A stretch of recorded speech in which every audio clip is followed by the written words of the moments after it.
이스라엘의 한 사막에서 발견된 이 문서들은 2000년 이상 된 성경 본문 조각을 포함하고 있었어. 가장 최근에 발견된 본문은 나훔서 1장 5-6절에서 발췌된 내용으로 다음과 같이 기록되어 있지. 산들이 그 앞에서 진동하며 작은 산들이 녹는다. 그의 앞에서 땅이 진동하며 세상과 그 안에 사는 모든 것들이 떨린다. 누가 그의 진노를 견딜 수 있겠느냐? 누가 그의 경노 앞에 설 수 있겠느냐? 그의 진노는 불같이 쏟아지고 바위들은 그 앞에서 부서진다. 1947년에 요르단 지역의 사해 서북쪽 쿰란 지역에서 우연히 발견된 800여 개 이상의 고문서들이 있어. 이 고문서들은 현재 사해 두루마리 또는 사해문서라고 불리는데 그 안에는 인류의 멸망과 세계를 구할 2명의 메시아에 관한 예언이 적혀 있다고 해. 또한 2025년에 대한민국에서 일어날 일에 대한 예언도 있어 주목받고 있어. 그 발견의 이야기는 거의 할리우드 영화의 대본처럼 진행돼. 1947년 양과 염소를 돌보던 한 무리의 목자들이 잃어버린 염소를 찾기 위해 돌을 동굴에 던졌고 도자기가 깨지는 소리를 들었어. 이를 조사하던 중 동굴 안에 있는 항아리들 중 몇 개에서 이 두루마리를 발견하게 되었지. 이 두루마리들은 2000년이 넘은 성경 본문을 포함하고 있었어. 이 발견 덕분에 고고학자들이 이 지역에 도착해 수천 개의 추가 조각을 회수할 수 있었어. 이 조각들을 모두 합치면 약 800에서 900개의 필사본이 되는 거야. 이 사해문서 중 약 200점은 구약 성서의 사본이고 나머지 약 600점은 구약 성서에 기록되지 않은 유대교의 외경으로 알려져 있어. 이 600여 점에는 빛과 어둠의 최후 전쟁, 미래 인류의 파멸과 같은 충격적인 예언들이 포함되어 있어.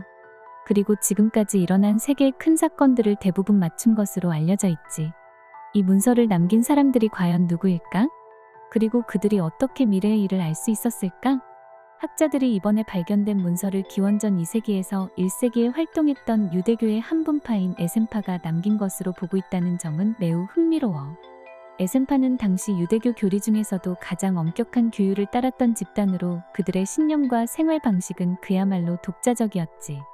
이들은 일반 사회와의 교류를 피하며 공동체 내에서 철저히 금욕적이고 종교적인 삶을 살았다고 해. 그들은 하루하루를 유대교 성경 연구에 바치며 신앙을 삶의 중심에 두었어. 특히 이들 중 일부는 혹독한 수행과 깊은 명상을 통해 초자연적인 힘을 얻게 되거나 미래를 예지하는 능력을 가졌다고 전해져. 이는 마치 현대의 예언가들이 명상을 통해 우주와 소통하거나 특별한 존재로부터 메시지를 받는 것과 유사한 맥락을 보여주는 것 같아. 이들의 명상과 수행은 단순히 개인적인 신앙을 넘어 우주적 진리를 깨닫고 미래를 예견하는 능력을 키우기 위한 도구였을지도 몰라. 사해문서는 20세기 가장 위대한 고고학적 발견 중 하나로 평가받고 있어. 쿰란 유적은 19세기부터 알려져 있었지만 사해문서는 20세기 중반이 될 때까지 세상에 알려지지 않았다고 해. 이 문서에는 여러 의미심장한 상징들이 담겨 있어. 사해문서는 양을 치는 목동에 의해 발견되었는데 성서에서 목동은 지도자를 의미하거나 중요한 역할을 하는 인물로 등장해 큰 의미를 지니고 있어. 또한 사해문서에는 성서와 관련된 내용이 많고 히브리어 성서로 불리는 구약 성서 본문도 쓰여져 있어. 그 외에도 그리스어, 아랍어 등 여러 언어로 기록되어 있어서 일부러 무엇인가를 감추기 위한 것이 아니냐는 얘기도 있어. 사해문서에 관한 여러 설 중 하나는 거대한 세력이 그 내용을 외부로 알리고 싶지 않아 한다는 거야. 그중 가장 유력한 설은 사해문서에 우주에서 온 신에 관한 내용이 있고 바티칸이 그 연구와 결과물의 홍보를 방해하고 있다는 거지. 바티칸, 그 작은 도시국가를 떠올리면 어떤 느낌이 드니?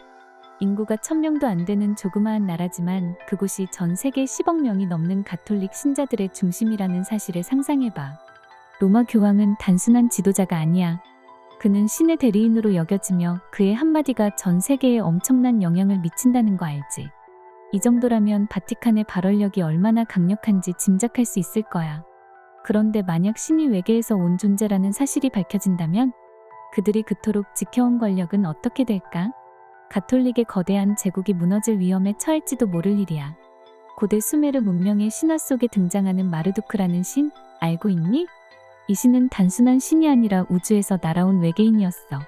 흥미로운 점은 마르두크가 신화에서 사형과 부활을 경험하는데 이게 바로 그리스도라는 존재의 원형이 아닐까 하는 추측이 있어.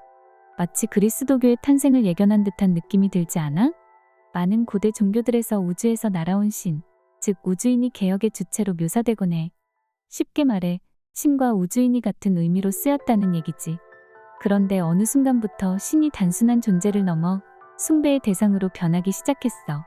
이 변화는 그리스도교의 탄생과 깊은 관련이 있다고 볼 수 있어. 또 다른 흥미로운 사실이 있어. 사해문서를 기록한 유대교 에센파에 대해 들어봤지?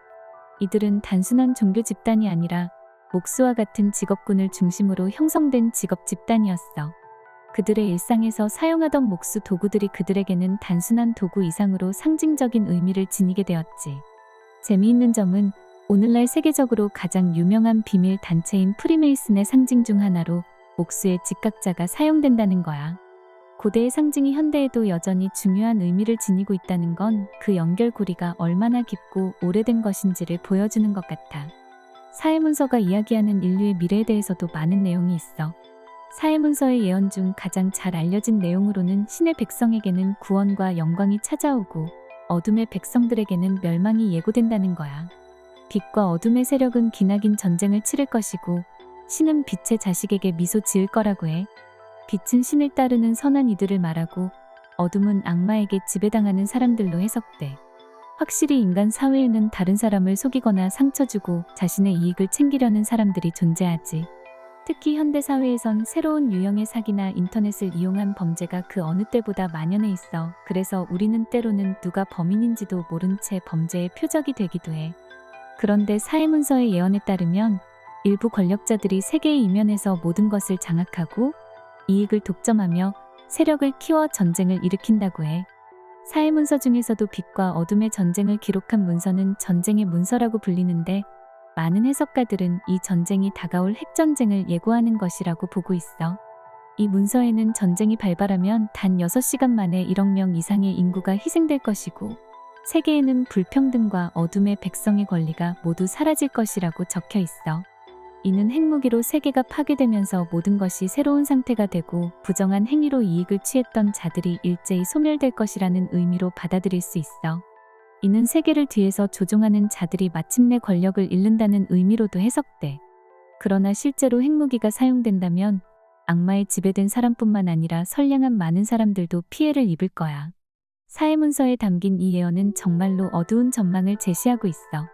빛과 어둠의 마지막 전투가 벌어지고 세계가 멸망 직전으로 치닫는다는 이 예언은 절망적이기까지 하지. 하지만 동시에 이 예언은 희망의 불씨도 함께 품고 있어. 최후의 전쟁이 시작될 때 2명의 메시아가 나타날 것이라고 하거든. 예언서에 따르면 유대민족이 하나로 합쳐진 70년 후에 유대인과 다른 민족들 사이에 40년에 걸친 긴 전쟁이 일어날 것이라고 해. 유대민족이 하나로 합쳐진다는 것은 1948년 이스라엘의 건국을 의미하고 그로부터 70년 후는 2018년을 가리키지. 예언에 따르면 이 시점에 전쟁이 시작되기 전에 5년의 선취작전이 있고 이어서 6년간의 준비 기간이 지난 뒤에 29년에 걸친 전쟁이 발생하며 결국 세계는 종말을 맞이하게 될 거라고 해. 하지만 이 암울한 전쟁의 한가운데서 아론의 메시아와 이스라엘의 메시아 2명의 메시아가 나타난다는 예언이 있어. 이들은 단순한 구원자가 아니라 어둠에 맞서 빛을 다시 세울 인물들로 예언되고 있지. 각각의 메시아의 정체에 대한 다양한 이론이 있는데 아론의 메시아에 대해서는 이스라엘의 이메이의 형제인 아론의 후손으로 쿰란 교단에 속한 유대인이라는 주장이 일반적이었어. 그러나 쿰란 교단은 기원 후 68년경에 소멸했지. 다른 이론에서는 아론의 메시아가 로스차일드 가문의 일원이라고도 해. 이 가문은 현재의 금융 시스템의 기반을 구축하고 세계를 뒤에서 조종한다는 소문이 끊이지 않는 가문이야. 한 연구가에 따르면 로스차일드 가문은 노아의 손자로 알려진 니무롯의 자손이라고도 해. 또 다른 연구에서는 이 메시아가 프리메이슨 회원들 중에서 나타날 것이라고도 해. 아론의 메시아의 특징을 정리하자면 그 사람은 쿰란 교단에 속한 아론의 후예로 강력한 권력을 가진 신비로운 조직의 일원이며 유대인이나 유대계열의 인물, 성서의 등장인물의 후손 등으로 여겨지고 있어. 그러나 사해문서에 따르면 아론의 메시아는 표면의 메시아를 보조하는 뒷면의 메시아에 불과하다고 해. 그렇다면 표면의 메시아인 이스라엘의 메시아는 과연 누구일까? 문서에는 이스라엘의 메시아가 성서의 존재를 모르는 동쪽 나라에서 나타난다는 내용이 있는데 놀랍게도 이는 우리나라 대한민국을 의미한다는 주장이 있어. 일부 연구자들에 따르면 우리 민족은 유대인과 연결된 기원을 갖고 있다고 주장해. 그 주장에 따르면 우리 민족과 이스라엘은 노아의 후손인 셈족이라는 한 민족의 후예라는 거지. 실제로 우리 민족과 유대민족의 역사는 비슷하게 흘러왔고 가족 및 가문을 중요시하는 가치관, 높은 교육열, 건국 이념 등 여러 가지 공통점이 있다고 알려져 있어. 우리나라에서 나타날 것이라고 추측되는 이스라엘의 메시아, 그 정체는 아마도 당신에 가까운 누군가일지도 몰라. 그런데 2021년 3월, 사해 주변의 유다 사막에서 다시 발견된 새로운 사해 문서는 정말로 놀라운 발견이었어. 65년 만에 다시 나타난 이 두 문서 중 하나는 구약성서 예언서 중 스가랴서 8장 16절과 17절이 그리스어로 쓰여 있었다는 점이 흥미롭지. 그러나 더 흥미로운 것은 다른 문서야. 아랍어로 쓰인 이 문서에는 2024년 혹은 2025년의 동양에서 이스라엘의 메시아가 나타날 것이라는 내용이 적혀 있었다고 해. 이 예언은 특히 동양과 관련이 있다는 점에서 우리나라의 여러 예언들과 일치하는 부분이 있어 눈길을 끌지. 동양에서 등장할 메시아가 이스라엘의 메시아로 예언된 것은 전통적인 예언들과는 다소 다른 맥락이지만 그만큼 의미가 깊다고 할 수 있어. 이런 사해문서의 발견이 기독교인 그리고 구약 성경을 읽는 모든 사람들에게 중요한 이유 중 하나는 메시지의 일관성 때문이야. 이 두루마리가 작성되던 시기에는 복사기나 워드 문서가 없었어.